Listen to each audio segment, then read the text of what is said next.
Online BSc physics में आप सभी का स्वागत है। पेपर चल रहा है फिजिक्स का और इसमें चैप्टर चल रहा है मैक्सवेल्स इक्वेशन या तथा विद्युत चुम्बकीय तरंगें। इसमें आप नेक्स्ट स्टडी लगाओ, इंपॉर्टेंट टॉपिक है, वेरी वेरी इंपॉर्टेंट है। ये लास्ट टॉपिक है इस चैप्टर का, वेरी वेरी इंपॉर्टेंट लगाना है इसको। विद्युत चुम्बकीय तरंगों का ऊर्जा फ्लक्स। विद्युत चुम्बकीय तरंगों का ऊर्जा फ्लक्स या ऊर्जा फ्लक्स को आप बोल सकते हो पॉइंटिंग सदिश। ऊर्जा फ्लक्स को क्या बोलते हो? पॉइंटिंग सदिश। मतलब फ्लक्स में क्या होता है? एक सदिश क्षेत्र होता है।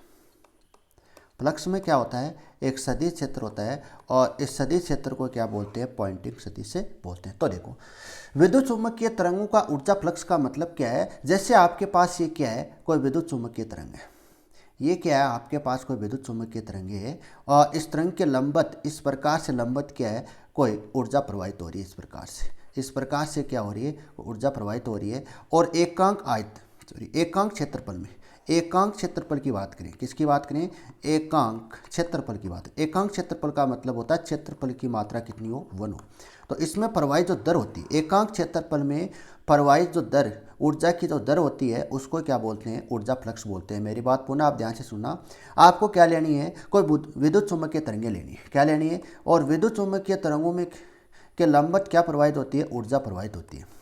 क्या प्रवाहित होती है? ऊर्जा प्रवाहित होती है। ये ऊर्जा एकांक क्षेत्रफल की बात करें, एकांक क्षेत्रफल की बात करें, उस एकांक क्षेत्रफल में जितनी जो ऊर्जा प्रवाहित की जो दर है, उस दर को क्या बोलते हैं? विद्युत चुम्बकीय तरंगों का ऊर्जा फ्लक्स से बोलते हैं। अब देखना है ऐसे क्या लिखी हुई इसमें, देखो इसमें क्या लिखा हुआ है? विद्युत चुम्बकीय तरंग संचरण की दिशा, मतलब विद्युत चुम्बकीय जो तरंग है उसके दिशा के लंबवत स्थित एकांक क्षेत्रफल से प्रवाहित ऊर्जा की दर। ये तो मान लो आपकी विद्युत चुम्बकीय तरंग की संचरण की दिशा है और ये मान लेते हैं आप लंबवत एकांक क्षेत्र से प्रवाहित ऊर्जा प्रवाह की दर मान लेते हैं। ये एकांक क्षेत्रफल मान लो, इसको क्या मान लो? एकांक क्षेत्रफल मान लो। और एकांक क्षेत्रफल में जो ये ऊर्जा प्रवाहित हो रही है, ये ऊर्जा प्रवाहित की जो दर होती है, प्रवाहित की जो दर होती है, इस दर को क्या बोलते हैं? ऊर्जा फ्लक्स बोलते हैं। और ऊर्जा फ्लक्स में क्या होता है? फ्लक्स में आप जानते हो एक सदिश क्षेत्र होता है। फ्लक्स में क्या होता है? एक सदिश क्षेत्र होता है और इस सदिश क्षेत्र को क्या बोलते हैं? पॉइंटिंग सदिश बोलते हैं।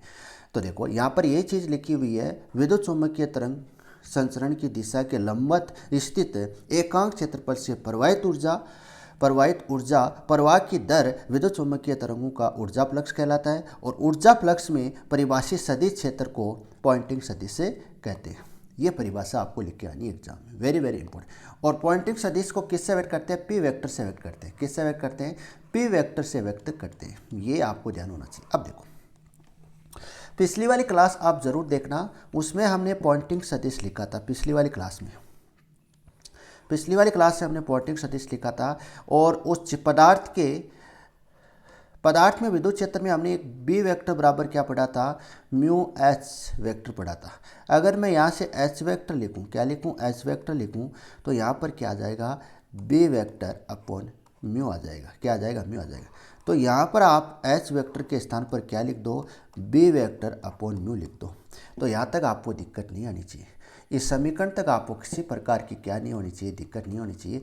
ये समीकरण आपको कहाँ मिल जाएगी? पिछले वाले लेक्चर में मिल जाएगी। ये मैंने कहाँ से लिखी है? पिछले वाले लेक्चर। अब इसको हम क्या करने वाले? प्रूफ करने वाले।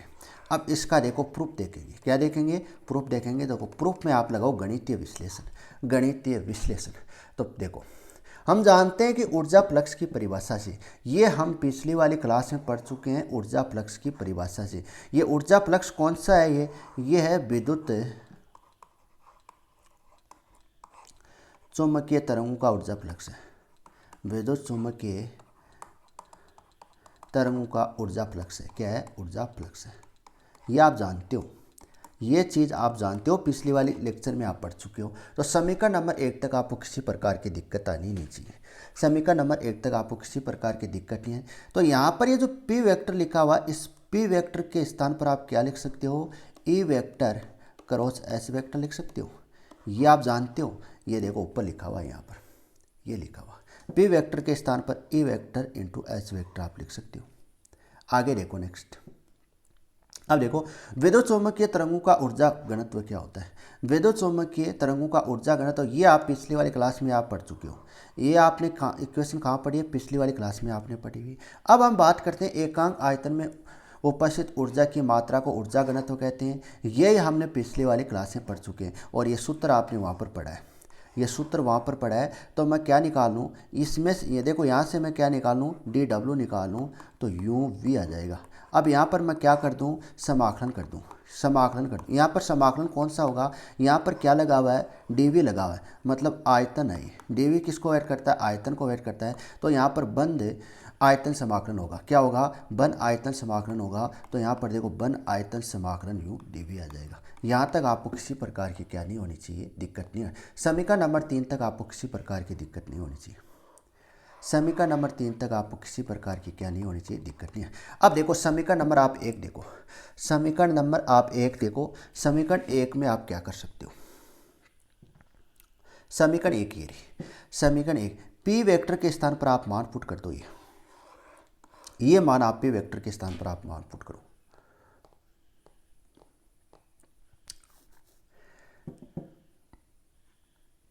देखो समीकरण 1 से यहां पर आप देखो, ये मैंने कहाँ से लेके, समीकरण 1 से।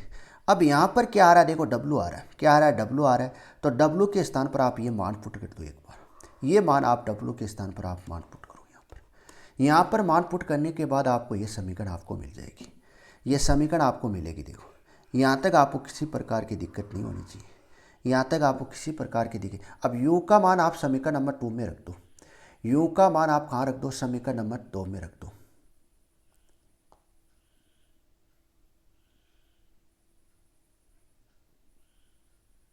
समीकरण 2 से, समीकरण 2 से यू का मान रखना, आपको क्या रखना है, आपके पास ये यू का मान है, ये यू का मान आप यहाँ पर रखो। यू का मान समीकरण 2 से रखने पर मतलब आप यहाँ पर यू का मान रख सकते हो। कहाँ से रख सकते हो, यू का मान आपको मिलेगा समीकरण नंबर 2 से। कहाँ से मिलेगा, समीकरण नंबर आपको 2 से मिलेगा। केवल कैलकुलेशन है और इस चैप्टर में कुछ नहीं है, कोई समझने की कोई चीज़ भी नहीं है इसमें, ये आपको ध्यान में रखना। केवल कैलकुलेशन है, इसमें मान रखना है और इसका हल करना है बस। अब देखो यहाँ पर मान रखोगे तो ये मान मैंने रख दिया यू का, यहाँ तक आपको दिक्कत नहीं आनी चाहिए। अब मैं यहाँ पर देखो क्या हो रहा है, यहाँ पर ये डी अपॉन डी टी, देखो एप्सिलॉन ये तो क्या है, एप्सिलॉन कांस्टेंट है, टू यहाँ पर कांस्टेंट है। तो ये D T, D upon D T किसके साथ जाएगा, ए वेक्टर ई स्क्वायर के साथ जाएगा। और यहाँ पर देखो, यहाँ पर 1/2 म्यू तो क्या है, कांस्टेंट है, और तो ये बी के साथ जाएगा, मतलब D upon D T E vector के साथ जाएगा इधर, और plus D upon D T B vector यहाँ पर आएगा। तो देखो यही मैंने समीकरण लिखी हुई। अब देखो यहाँ पर एक चीज़ लिखी हुई है, D upon D T E square है। अब इसका आप आउकलन करो, इसका आउकलन करोगे तो पहले पावर आगे आएगी, फिर पावर से क्या होगी, 1 माइनस होगी, फिर ई के साथ होगा, तो D upon D T E vector E आ जाएगा, ई वेक्टर आ जाएगा। क्या आ जाएगा, ई वेक्टर। और यहाँ पर आप क्या लगा देना, वेक्टर लगा देना। यहाँ तक आपको किसी प्रकार की दिक्कत नहीं होनी चाहिए इस टर्म में, इस टर्म में आपको किसी प्रकार की दिक्कत नहीं। अब ये टर्म देखो कैसे आई, यहाँ पर देखना, यहाँ पर देखना, ये है बी स्क्वायर, देखो डी अपॉन डी टी, तो बी स्क्वायर है। तो यहाँ पर मैं पहले पावर आगे आएगी तो पावर आगे, फिर पावर से -1 होगा तो पावर हट जाएगी, तो इस पर क्या आ जाएगा, वेक्टर आ जाएगा। तो D upon D T B vector आ जाएगा। तो इसको मैं लिख सकता हूँ 2 B vector dot D upon D T B vector. बोलो यहाँ तक आपको दिक्कत नहीं है, ये टर्म यहाँ पर लिखी हुई है। 1/2 म्यू तो पहले से ही है, 2 बी वेक्टर। अब देखो यहाँ से क्या क्या चीज़ कैंसिल है, बी वेक्टर से बी वेक्टर कैंसिल हो, यहाँ पर सॉरी 2 से 2 कैंसिल हो रहा है, यहाँ से 2 से 2 कैंसिल हो, और क्या चीज़ यहाँ पर कैंसिल हो रही है, और कुछ भी नहीं हो रही। तो यहाँ पर देखो ये चीज़ कैंसिल होने के बाद आपके पास क्या आ जाएगा, समीकरण नंबर 4 आ जाएगी। समीकरण नंबर 4 तक आपको किसी प्रकार की दिक्कत नहीं होनी चाहिए। यहाँ पर मैंने अभी तक कुछ नहीं किया, समीकरण नंबर 4 में मैंने अभी तक कुछ भी परिवर्तन नहीं किया, केवल कैलकुलेशन है, मान रखना है। अगर आपको पिछला वाला जो वीडियो लेक्चर है वो आपको अच्छे से आ रहा है ना, तो इस टॉपिक में आपको किसी प्रकार की दिक्कत होने वाली नहीं है, इस टॉपिक में आपको किसी प्रकार की दिक्कत नहीं है। आगे देखो, अब हम बात करेंगे मुक्त आकाश के लिए मैक्सवेल का सेकंड समीकरण और फोर्थ समीकरण की बात करेंगे। किस समीकरण की बात करें, मुक्त आकाश में। सर मुक्त आकाश में क्या होता है, एक तो रो बराबर 0 होता है, एक जे एफ बराबर क्या होता है, 0 होता है। दोनों चीज़ क्या होती है, 0 होती है, क्योंकि मुक्त आकाश में ये चीज़ें दोनों नहीं होती है। तो ये आप समीकरण नंबर यहाँ पर 3 में तो न तो रो है और न जे वेक्टर है। एफ है, ये दोनों नहीं है तो ये तो क्या रहेगी, सेम की सेम रहेगी। अब यहाँ पर आपको लिखा हुआ है देखो del vector cross E vector, ये लिखी हुई है और ये बराबर है minus D upon D T B vector के बराबर। अब देखो अगर मैं B upon D D T B vector का मान निकालना चाहता हूँ, इसका मैं मान जानना चाहता हूँ तो माइनस कोष्टक del vector cross E vector आ जाएगा। तो इसके स्थान पर मैं क्या लिख सकता हूँ, देखो आप समीकरण नंबर यहाँ पर देखो, इसके स्थान पर मैं क्या लिख सकता हूँ, इसके स्थान पर सर आप लिख सकते हो minus del vector cross E vector लिख सकते हो। बोलो यहाँ तक आपको किसी प्रकार की दिक्कत ही नहीं आनी चाहिए, यहाँ तक आपको किसी प्रकार का कोई किंतु परंतु नहीं होना चाहिए। समीकरण 1 अब देखो, अब देखते हैं मैक्सवेल का फोर्थ समीकरण। मैक्सवेल के फोर्थ समीकरण में जे एफ वेक्टर तो क्या लिखना है, जीरो लिखना है, मुक्त आकाश की बात करते हैं। फिर यहाँ पर mu epsilon D upon D T E vector बचा, ये दो चीज़ बच रही है। सर हम निकालना चाहते हैं यहाँ पर देखो del vector cross B vector बराबर mu epsilon D upon D T E vector मैं यहाँ पर निकालना चाहता हूँ D upon D T E vector निकालना चाहता हूँ, तो ये बराबर होगा del vector cross B vector upon में म्यू एप्सिलॉन, ये आपको रखना है। ई वेक्टर के स्थान पर आपको D upon D T E vector के स्थान पर आपको ये मान रखना है। ये दोनों मान आपको समीकरण ए और समीकरण बी का दोनों मान आप कहाँ रख दो, समीकरण नंबर 4 में रख दो। समीकरण नंबर देखो 4 में मैंने यहाँ पर रख दिया। यहाँ पर क्या था, D upon D T V vector था, क्या था, वी वेक्टर था। यहाँ पर क्या था सर, इसके स्थान पर क्या था, इसके स्थान पर था D upon D T E vector था, क्या था, ई वेक्टर था। तो इसके स्थान पर मैंने ये मान रखा है। यहाँ तक आपको किसी प्रकार का कोई किंतु परंतु नहीं आना चाहिए, यहाँ तक आपको किसी प्रकार का क्या नहीं होना चाहिए, किंतु परंतु नहीं आना चाहिए।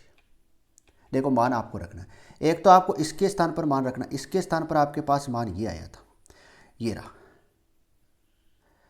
देखो बी वेक्टर तो आप यहाँ पर रखो, ये मान ये रहा, इसके स्थान पर आपको ये मान आपको पुट करना है और ये आप चतुर्थ समीकरण के स्थान पर पुट कर सकते हो।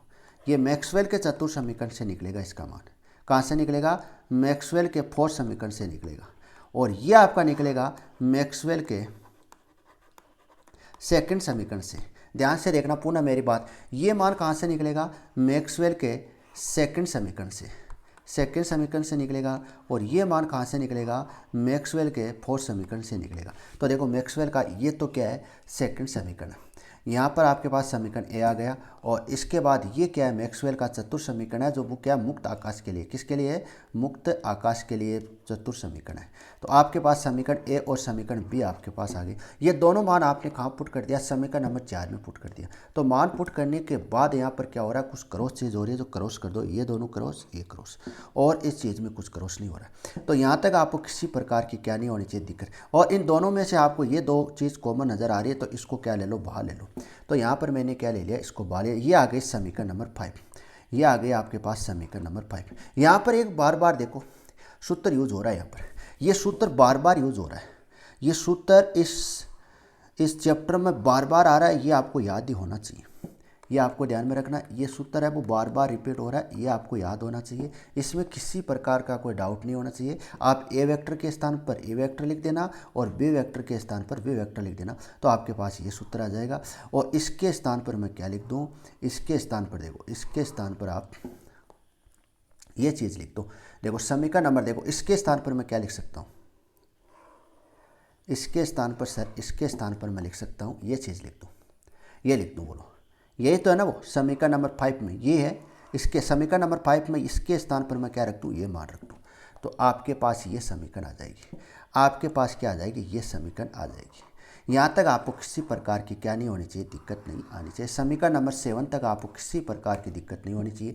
फिर देखते हैं गाउस डाइवर्जेंस प्रमेय से। गाउस डाइवर्जेंस प्रमेय क्या कहती है, जो पृष्ठ समाकलन है, कौन सा समाकलन है, पृष्ठ समाकलन है, और ये पृष्ठ समाकलन किस में परिवर्तन कर देता है, आयतन समाकलन में परिवर्तन कर देता है। किस में परिवर्तन करता है, आयतन समाकलन में परिवर्तन करता है।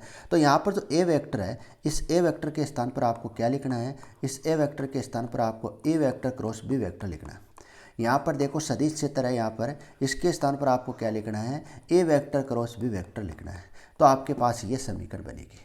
ये पास आपके पास समीकरण बनेगी। तो आप समीकरण नंबर 7 में देखो, समीकरण नंबर आपको 7 आपको ये नज़र आ रही है, ये नज़र आ रही है आपको समीकरण नंबर 7 में RHS देखो आप, ये RHS आप देखो, इसके स्थान पर आप क्या पुट कर सकते हो, इसके स्थान पर आप ये मान पुट कर सकते हो, ये मान आप इस पुट कर सकते हो इसके स्थान पर।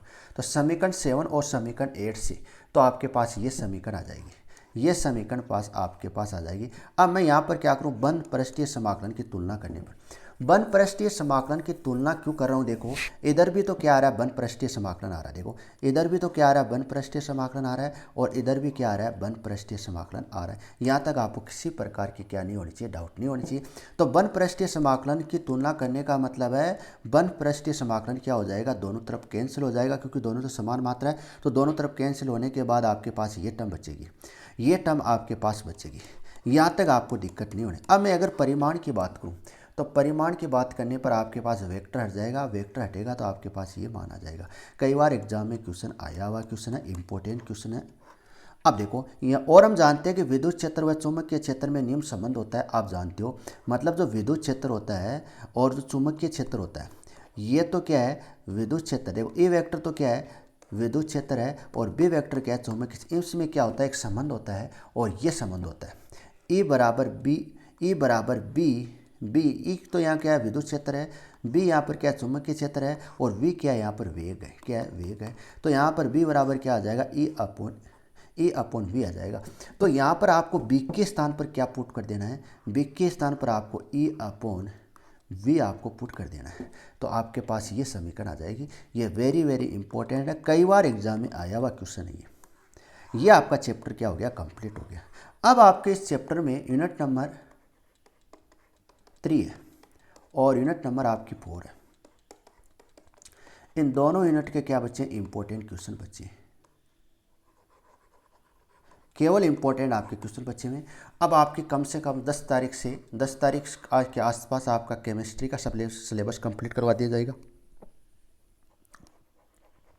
उसमें यूनिट नंबर लास्ट के कुछ टॉपिक है, 3-4 टॉपिक है, वो कंप्लीट करवाने के बाद आपको 10 तारीख तक आपके इंपॉर्टेंट क्वेश्चन आ जाएंगे, इंपॉर्टेंट क्वेश्चन, और फिर बचेगी आपकी मैथ की। और 10 तारीख तक आपकी मैथ की यूनिट है वो 3 कंप्लीट करवा देंगे।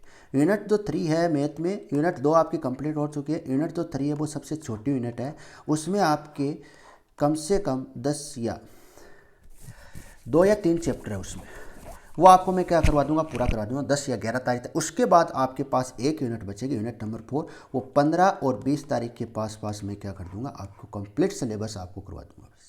एग्जाम से पहले आप रेगुलर तैयारी रखो अपनी।